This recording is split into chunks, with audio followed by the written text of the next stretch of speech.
Vi chiedo un favore.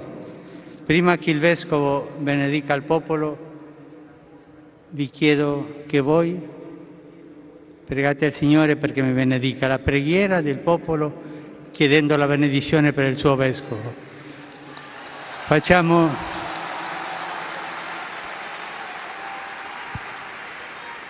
in silenzio questa preghiera di voi su di me. Le pape François, dès son premier salut sur la place Saint-Pierre, pose des gestes d'une grande valeur symbolique, également pour les autres chrétiens. Son langage est direct et efficace. Da parte mia, desidero assicurare sulla scia dei miei predecessori la ferma volontà di proseguire nel cammino del dialogo ecumenico.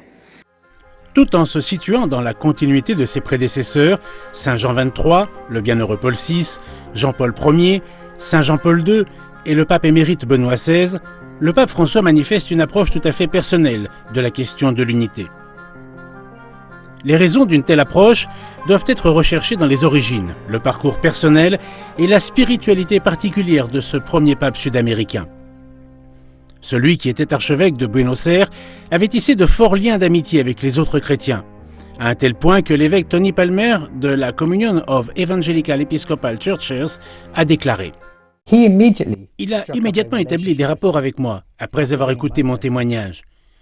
À la fin, il est devenu un de mes mentors, et plus tard, un de mes pères spirituels. » L'approche du pape François par rapport à la question de l'unité des chrétiens a profondément touché d'autres leaders chrétiens.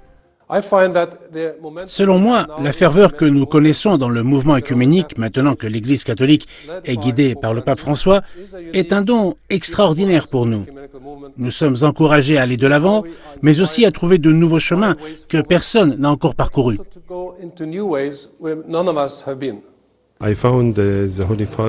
Je pense que le Saint-Père est un homme très juste, plein de grâce, plein de l'Esprit Saint, de joie et de sérénité. Et cela me touche beaucoup. Pour mieux comprendre l'approche œcuménique du pape François, il est nécessaire de comprendre ce que signifie pour lui la division des chrétiens et comment il conçoit l'unité. La divisione fra noi cristiani sono uno scandalo. Non c'è un'altra parola. Uno scandalo. Pour le pape François, ce scandale de la division des chrétiens s'explique principalement par le péché.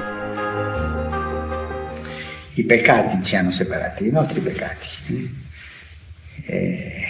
i malintesi nella storia, ma una lunga strada di peccato comunitario. Ma chi ha la colpa? Tutti abbiamo la colpa. Tutti siamo peccatori, soltanto uno è il giusto, il Signore.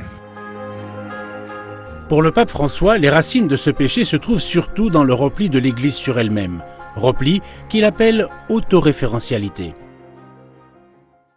E quando la Chiesa si guarda troppo se stessa, vengono quelle divisioni. E io credo che tutti questi problemi che vengono tra di noi, tra i cristiani, quando, almeno parlo della nostra Chiesa cattolica, quando si guarda a se stessa,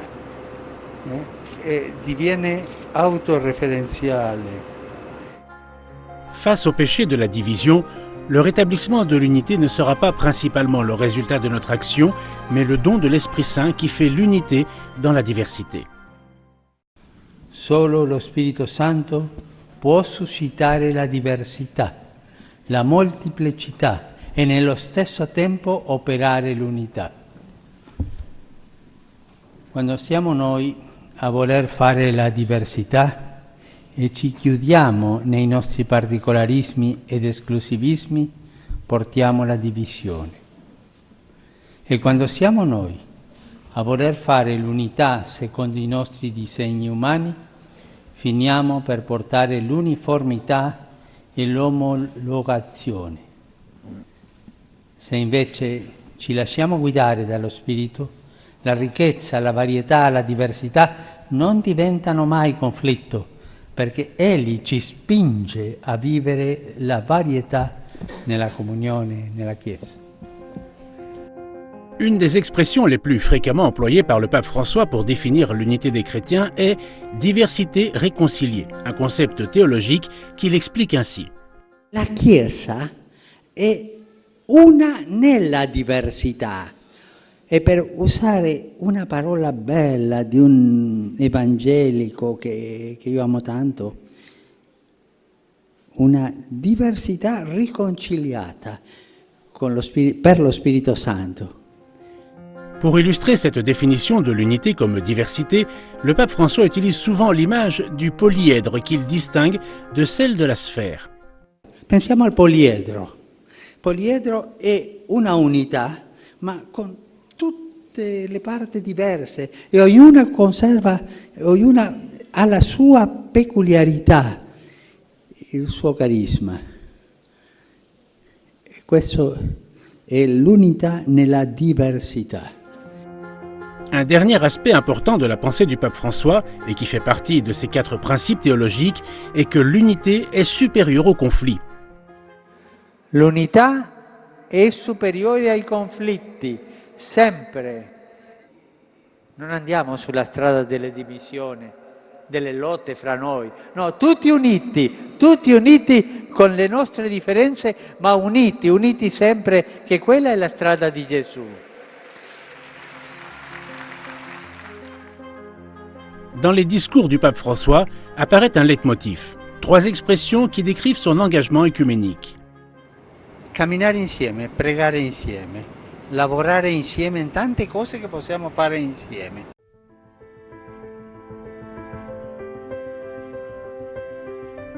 Pour le pape François, l'unité se fait en chemin. Si nous marchons ensemble avec le Christ, c'est lui-même qui fera l'unité. L'unità non verrà come un miracolo alla fine.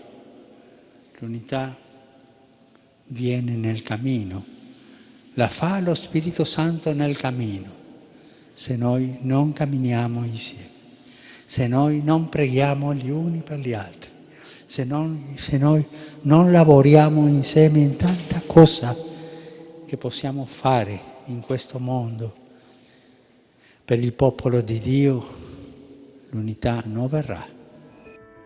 Dans ce cheminement commun doit avoir lieu un double dialogue, le dialogue de la charité et celui de la vérité, des dialogues qui sont indissociables. La caractéristique première de ce cheminement des chrétiens vers l'unité doit être une culture de la rencontre.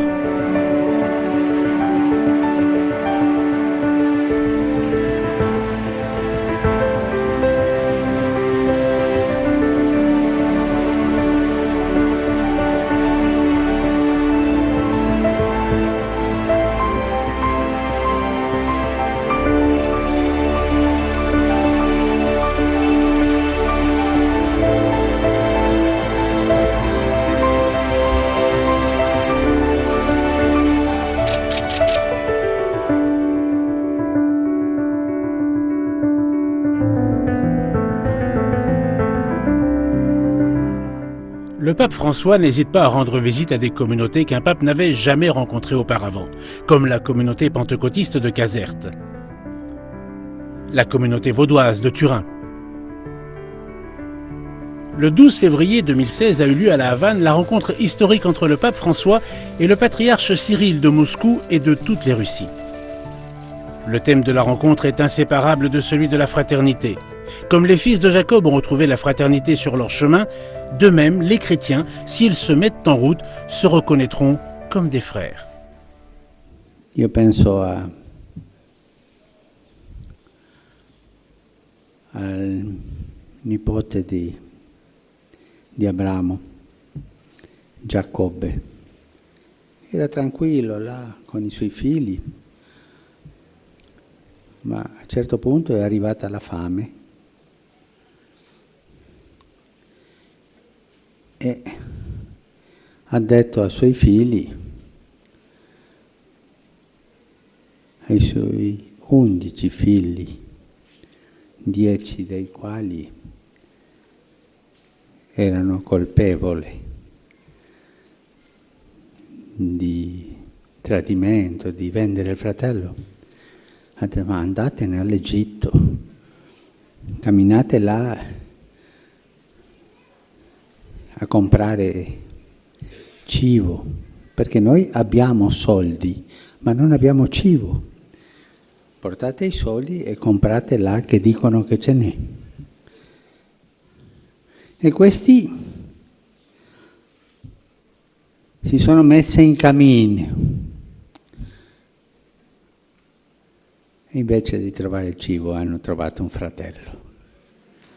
E quello è bellissimo. Quando si cammina nella presenza di Dio, si dà questa fratellanza. Sur ce chemin de fraternité, le pardon est essentiel.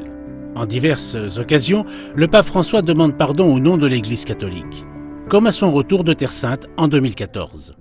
Una volta in più, come hanno fatto i papi precedenti, io chiedo perdono per quello che noi abbiamo fatto per favorire questa divisione e chiedo allo Spirito Santo ci aiuti a risanare le ferite che noi abbiamo fatto agli altri fratelli.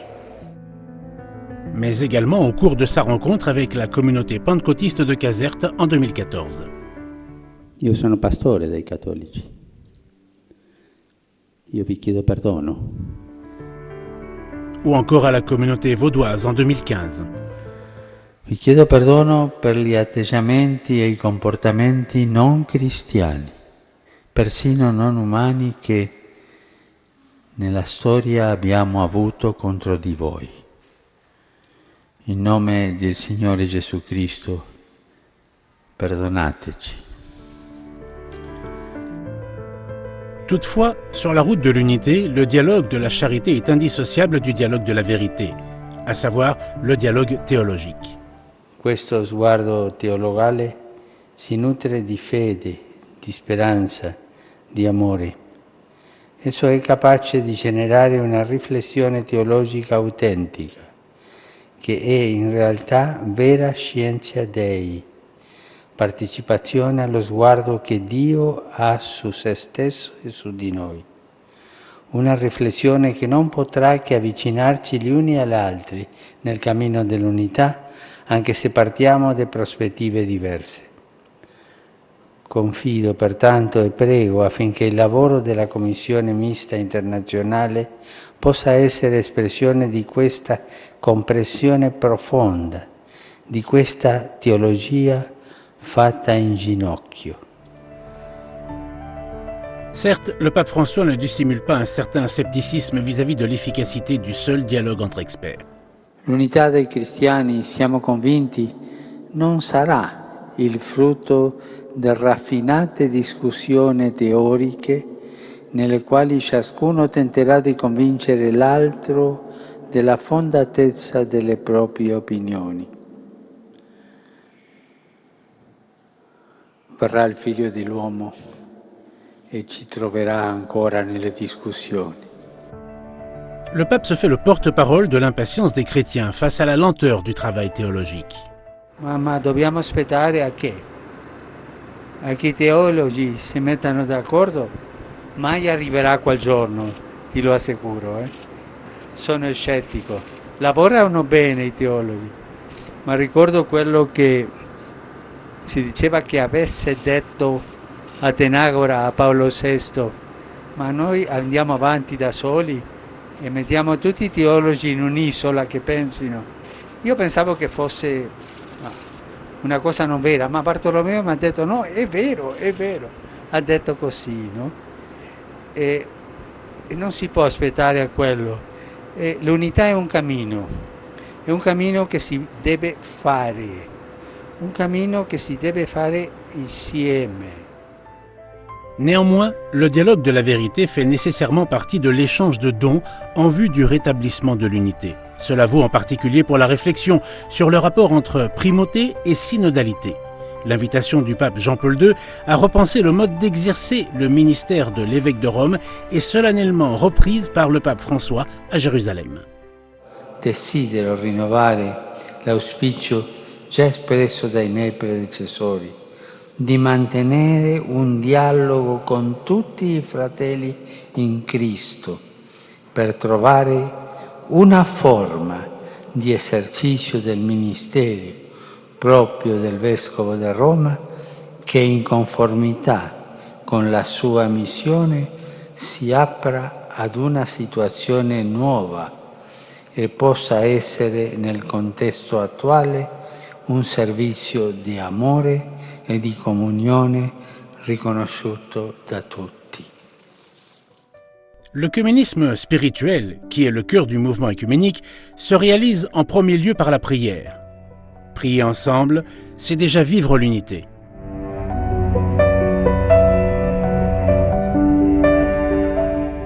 La prière commune se fonde sur la reconnaissance mutuelle du baptême. L'unità dei cristiani è opera dello Spirito Santo e dobbiamo pregare insieme.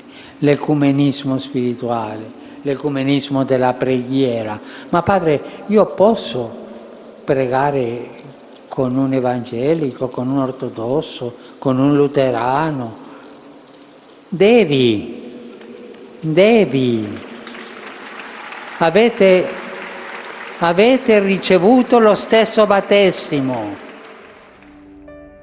Le pape raconte au cours d'une audience générale qu'il vient juste de prier pour l'unité avec un pasteur évangélique et il invite les fidèles à faire de même.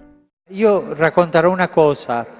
Oggi, prima di uscire da casa, sono stato 40 minuti più o meno, mezz'ora, con un pastore evangelico e abbiamo pregato insieme, cercando l'unità. Ma noi dobbiamo pregare fra noi cattolici e anche con i cristiani, pregare perché il Signore ci dia l'unità fra noi. La commémoration historique de la Réforme a été une occasion de prière œcuménique dans la cathédrale luthérienne de Lund en 2016. Les visites des diverses délégations sont souvent une occasion de prière. Tout comme les voyages du pape François. Nous devons prier ensemble, mais aussi, et c'est sans doute un des aspects les plus chers au pape François, il est fondamental de prier les uns pour les autres. Aujourd'hui, nous avons échangé la promesse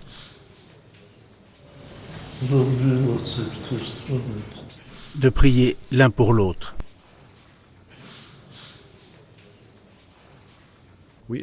L'un et l'autre se souvient et rappelle à l'autre que nous devons prier les uns pour les autres tous les jours, dans notre prière personnelle. Le pape François demande aussi souvent la bénédiction des autres, comme il l'a demandé au patriarche Bartholomé.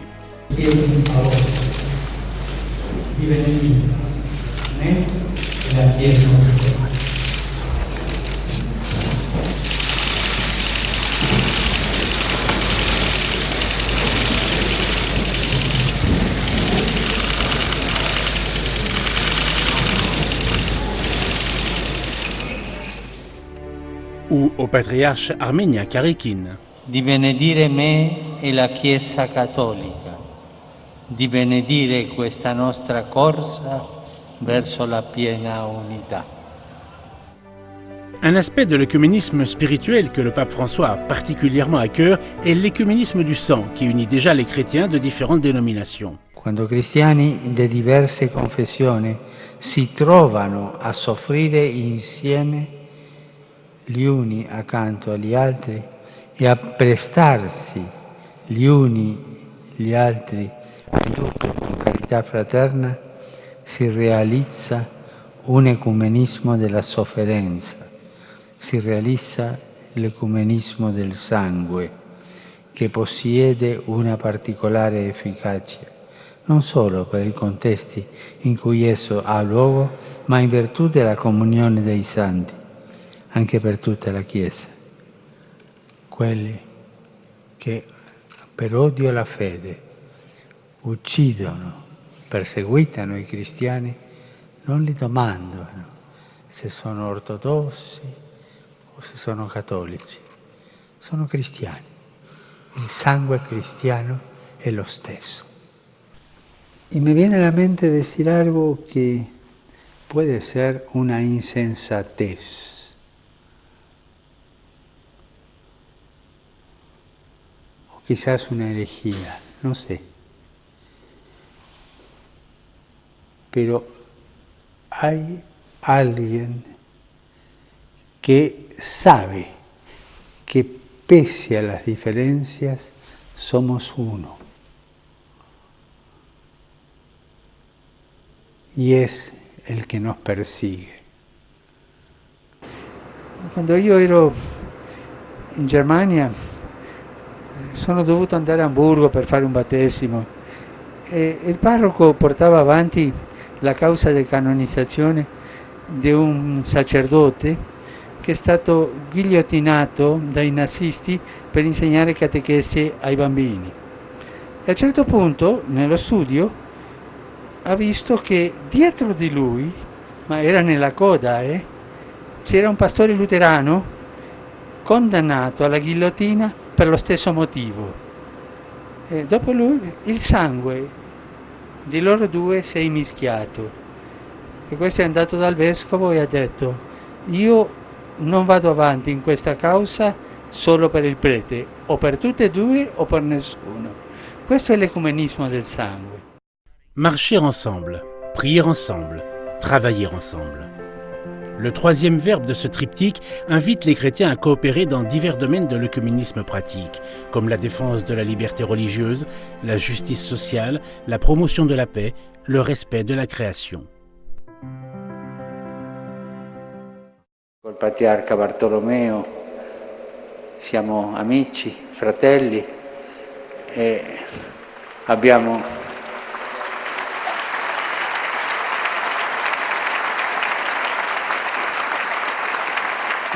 condiviso la voglia di camminare insieme, fare tutto quello che da oggi possiamo fare, pregare insieme, lavorare insieme per il gregge di Dio, cercare la pace, custodire il creato, tante cose che abbiamo in comune e come fratelli dobbiamo andare avanti.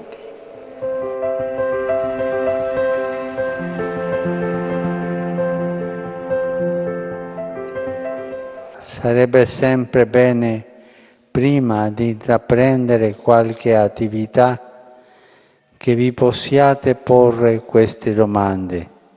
Perché non facciamo questo insieme ai nostri fratelli anglicani? Même les différences sur les questions éthiques ne doivent pas entraver la collaboration, comme le pape François l'a affirmé lors de sa rencontre avec les Vaudois.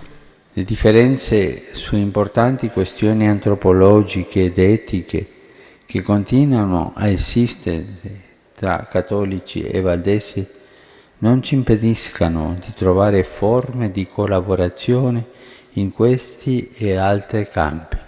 Se camminiamo insieme, il Signore ci aiuta a vivere quella comunione che precede ogni contrasto. De manière inédite, le pape François, le patriarche œcuménique Bartholomée et l'archevêque Hieronymus d'Athènes visitent ensemble les camps de réfugiés de Lesbos le 16 avril 2016. Si l'unité se fait en marchant, alors pour le pape François, le miracle de l'unité a déjà commencé. Il miracolo dell'unità è incominciato e dice uno scrittore italiano, il Manzoni, famoso, dice questa frase in un romanzo, un uomo semplice del popolo dice questa frase: non ho trovato mai che il Signore abbia incominciato un miracolo senza finirlo bene. Lui finirà bene questo miracolo dell'unità.